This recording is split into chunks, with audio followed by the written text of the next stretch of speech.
guys, I finally made it to Phu Quoc Island, and this is the first morning. Yesterday was completely beaten up, honestly, and it just crashed after the long journey, which I must say was pretty straightforward, was pretty easy, honestly. I'll definitely tell you everything about how to get to Cambodia, back to Vietnam, or to Phu Quoc if that's it's in your itinerary. But I want to show you around. It's kind of a where I'm staying. It's kind of a homestay. It's a pretty islandy vibe, and I want to show you around. So, in case you want, there is even like a shared kitchen where you can decide to cook, like a common area where you can eat as well. And are the these over here are the bungalows. Yeah, don't mind my staff drying on the pantry. So this is the bungalow. It's pretty cute. Like you enter here, and yes, you can see I already arranged all of my stuff, and there is small sink area which for me works as well as a laundry. And this is the bathroom, and let me show you outside. What I found really interesting is the fact that apparently there is over, let's see if I can spot it over there, should be over here, I think. It's a fruit tree, look like durian or jackfruit, I'm not completely sure. And apparently they told us that we can take them and eat them. I'm not sure if they are ripe or even how to open them, but if I can manage to, I'm really curious to try them. But actually, I want to guide you through how to get to Cambodia, back to Vietnam, or in my case, if you want to do Cambodia, Phu Quoc Island, that's exactly what I'm going to talk about.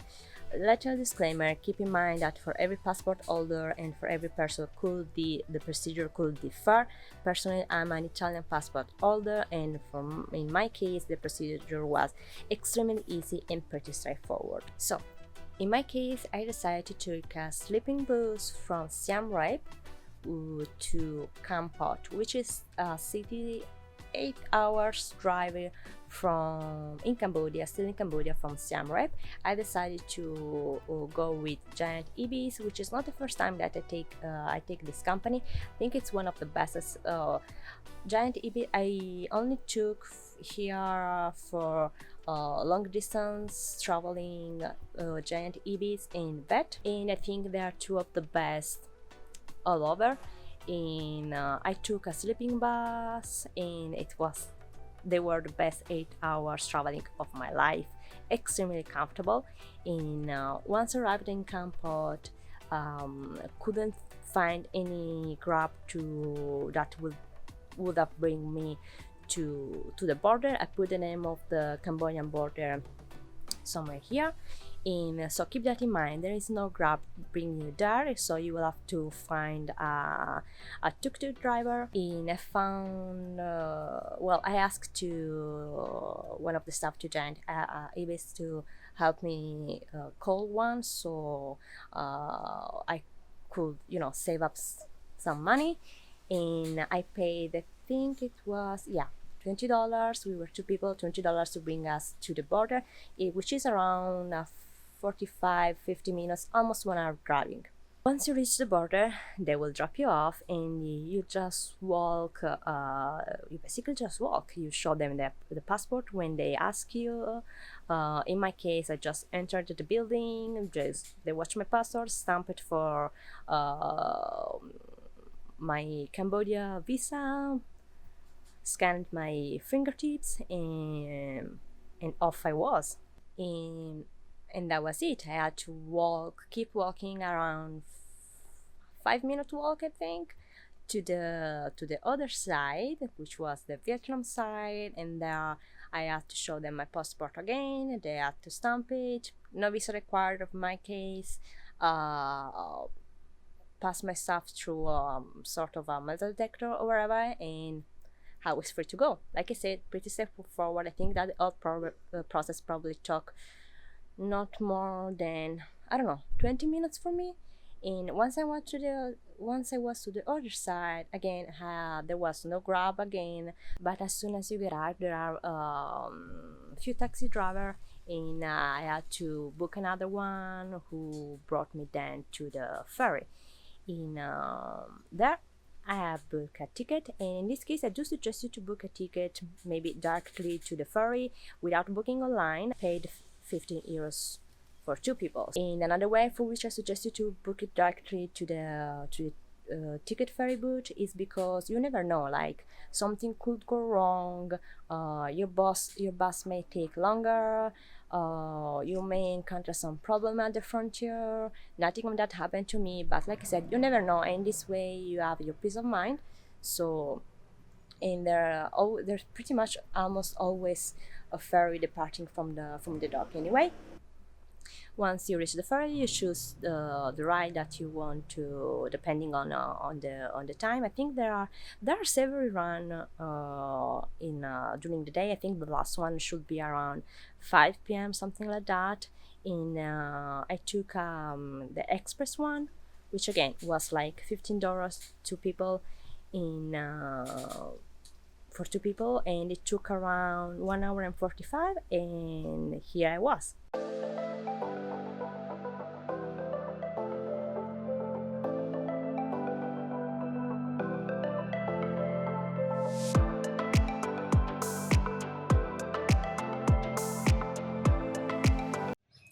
Morning. I thought that I will bring you with me to this adventure, I guess.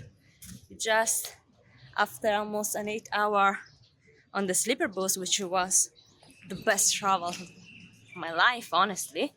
We are in no man's lands. Just got our passport stamp to get out of Cambodia. Now we're walking to the Vietnam side, I guess, and see if we can manage to get out from the frontier to Vietnam, I guess. Let's see and hope that everything goes smoothly and goes well, and I'll keep you updated with a bit more on how it worked, basically. We left Kampot. We arranged like a tuk-tuk to bring us to the Cambodia border, and because unfortunately there was no Grab available to bring you here, so you have to find a taxi that will bring you there, basically.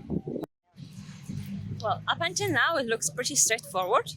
Like they stamp your passport with, like, they just mean business, basically. You go in there, they stamp your passport, you keep walking, and apparently we're almost to the border with Vietnam. And I mean, I know that other people did the exact same thing before me, but I feel like the only crazy person just walking from one border to another one, because there is no one else. I mean, no other foreigners, at least that I can see today, at least. Well, this is definitely an adventure. So I think we are on the first 2 legs of this adventure, this trip. After a bus, a tuk-tuk, now we have hopefully, once in the Vietnam side, need to figure out how to get a taxi to a ferry that will bring us then to Phu Quoc Island, which is the next destination of this trip too, across Vietnam. Okay, finally made it to the ferry. Honestly, I don't even know how I got here. It felt like a sort of a haze, like walking in a dream or some sort of that. I probably still have sleep in my eyes, but anyway. And the 15 kilos that I have on the back after walking for, I don't know, a few meters start to feel like 30, and it's hot, but still. Now we are just waiting to embark on the ferry, which should leave in about an hour. That's how it looks, and just waiting at the dock, and maybe in the meantime munching on some snack while we wait. This is what I call breakfast of champions.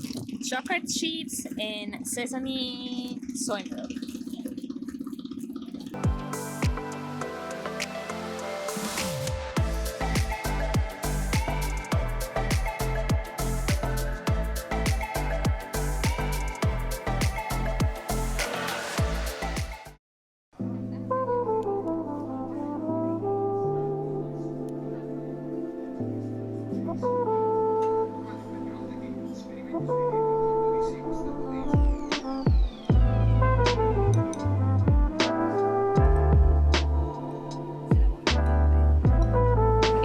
I think that I'm really getting into the way of locals, because this is going to be my breakfast basically. Pho Quoc Island, which is like a soup of noodles, and a coconut coffee. It's going to be actually my first coffee in Vietnam. Vietnam, it's pretty famous and it's pretty famous and mainstream for its coffee, which it has so many varieties. And I'm not a huge fan of coffee. I love the smell of it, but if I have to choose between coffee or tea, I'll probably always choose tea. Still, I love the aroma, as I said, and I mean, if you're in Vietnam, you have to try the different coffees here.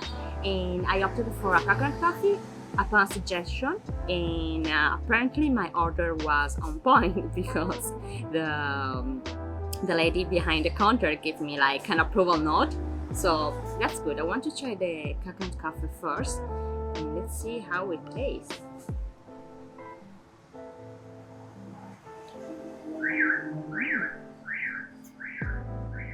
Oh, that's really good actually.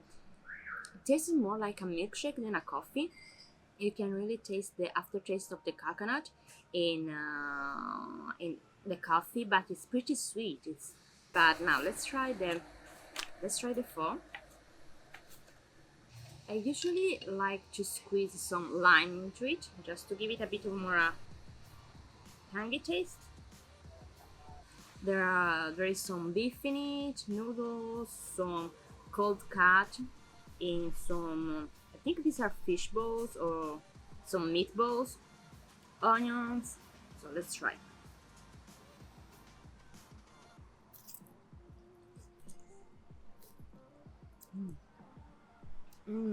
That's really good. And there is mint and cilantro, which give it that really refreshing taste that I love. This is definitely one of the best breakfasts. Okay, if I manage to not get any soup on my shirt, that's a win, honestly. Probably I shouldn't say that. Anyway, if you want, you can also like put some of these vegetables that I always give you on the side, and you just add them little by little to the soup or to the pho.